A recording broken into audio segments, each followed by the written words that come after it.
नमस्कार, मैं हूं नीतू सिंह और आप देख रहे हैं greater Jammu virtual. Jammu Kashmir dairy farmer association द्वारा आज कैटल शो का 2023 का आयोजन किया गया है, जिसमें जम्मू के कई डेयरी फार्मर्स ने शिरकत की है। जानते हैं इस प्रोग्राम के बारे में।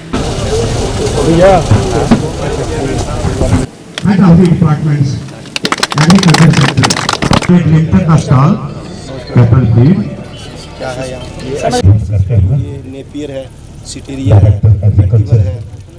कुछ विभाग के हैं और कुछ किसानों के अपने।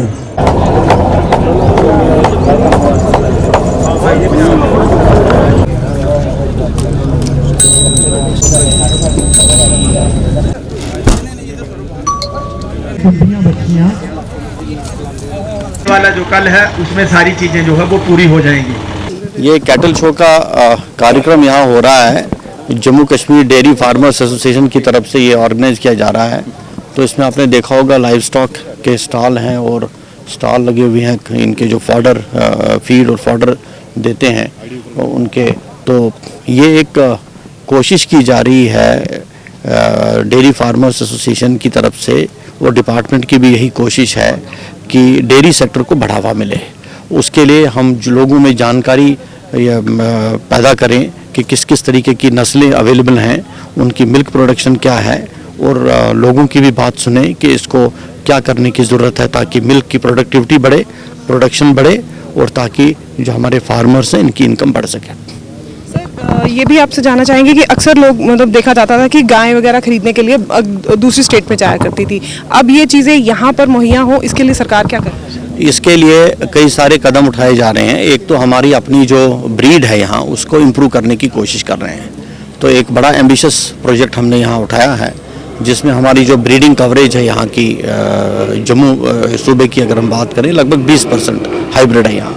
इसको बढ़ाकर 60% या 70% कैसे ले जाना है, इस पर कोशिश चल रही है। उसके लिए हमको बड़े पैमाने पर हमारे सीमेन स्टेशंस को स्ट्रेंथन करना पड़ेगा, आर्टिफिशियल इंसेमिनेशन प्रोग्राम को स्ट्रेंथन करना पड़ेगा। हमको गांव-गांव में मैत्रीज या आर्टिफिशियल इंसेमिनेशन वर्कर्स प्रोवाइड करने पड़ेंगे, ताकि हमारा जो आर्टिफिशियल इंसेमिनेशन का रेट है ये बढ़े।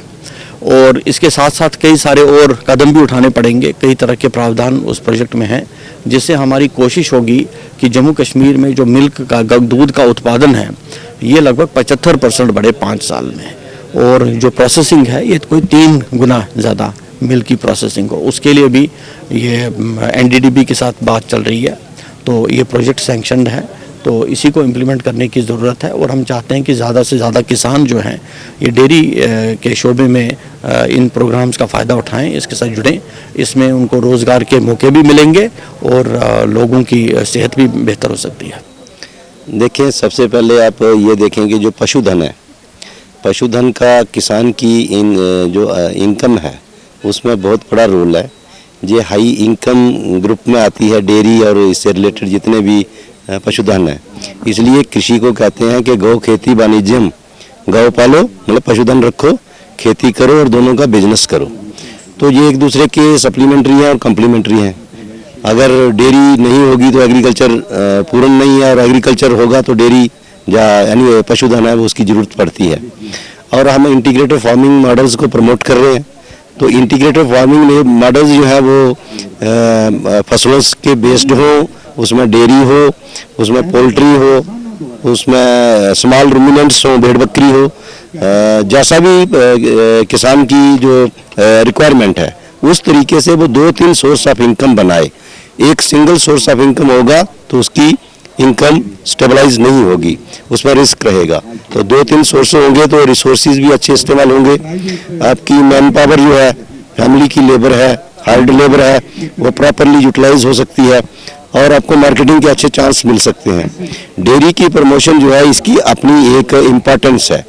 अभी तक जो जम्मू कश्मीर में 2 साल पहले डेयरी थी उसकी इतनी इम्प्रूवमेंट नहीं हुई थी।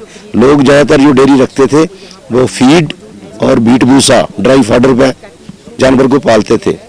आज green fodder round year supply हो रहा है, साइलेज बन रही है, साइलेज के स्टोर अवेलेबल हैं, और साइलेज जो है वो 18 महीने तक आप स्टोर रख सकते हैं।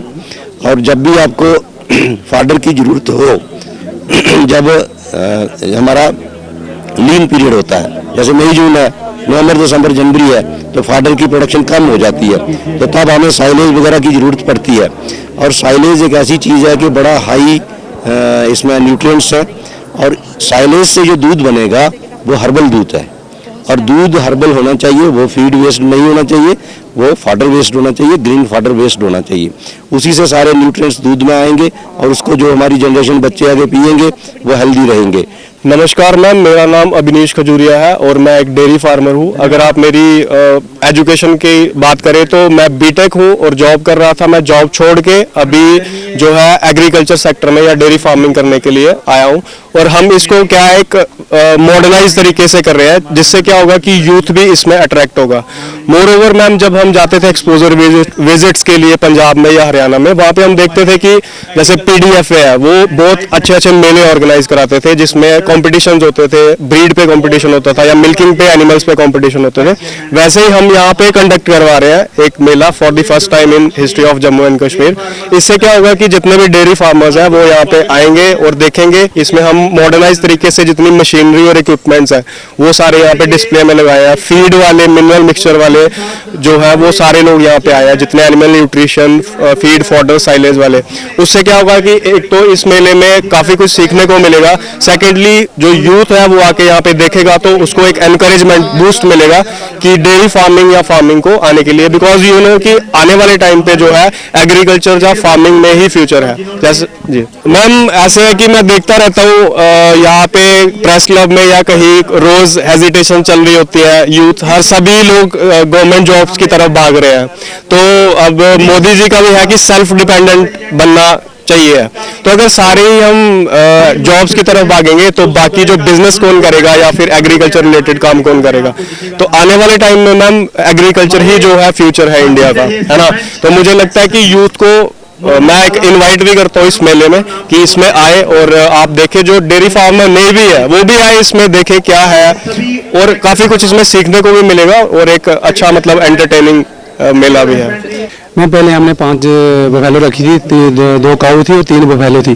तो अब हमने पहली बार जो लाया था 5 लाई थी भैंसे और गाय। तो अब हमने इस बार 1 जोड़ लाया, 20 भैंसे लाई है, 16 भैंसे 4 गाय हरियाणा से लाई है। तो हमें इसमें अब पैदावारी अच्छी हो रही है, दूध भी अच्छा दे 18-20 लीटर ये मोरन नस्ल है वो दे रही है। तो हमें ये फायदा हो गया इसमें। अब 3 लाख रुपये इसमें खर्चा 2 लाख हो जाता है, लाख रुपये हमें बच जाता है। तो हम अपने जो सेक्रेटरी है डुल्लू साहब का, उनका शुक्रिया अदा करते हैं। हमारे जो LG साहब है मनोज सैनी जी, हम उनका भी दिल की गहराई से शुक्रिया अदा करते हैं कि जिन्होंने स्कीम है हमें फ़ायदा होगा। तो हम इसका बेचारा जो डाल रही है, तो जिसमें आप देखते हैं नफ़ा कितना हो, उसमें आप आगे और बढ़ाएंगे कारोबार। Jammu Kashmir dairy farm association द्वारा आज यहाँ पर कैटल जो है मेला आयोजित किया गया है 2 दिवसीय। यहाँ पर देखा गया कि जम्मू कश्मीर के जो फार्मर्स हैं उन्होंने बढ़ चढ़कर हिस्सा लिया, और क्या नए प्लान्स हैं, क्या नए डेयरी फार्मर्स के लिए नई नई योजनाएं निकाली गई हैं, उसका भी इन्होंने पूरी तरह से फायदा लिया। आने वाले दिनों में डेयरी फार्मर्स ही नहीं, यूथ भी अब एग्रीकल्चर और फार्मिंग की ओर काफी तेजी से बढ़ रहा है। इसी तरह के अपडेट्स के लिए जुड़े रहिए ग्रेटर जम्मू वर्चुअल के साथ। कैमरामैन अजय जाडू के साथ मैं नीतू सिंह, ग्रेटर जम्मू वर्चुअल के लिए धन्यवाद।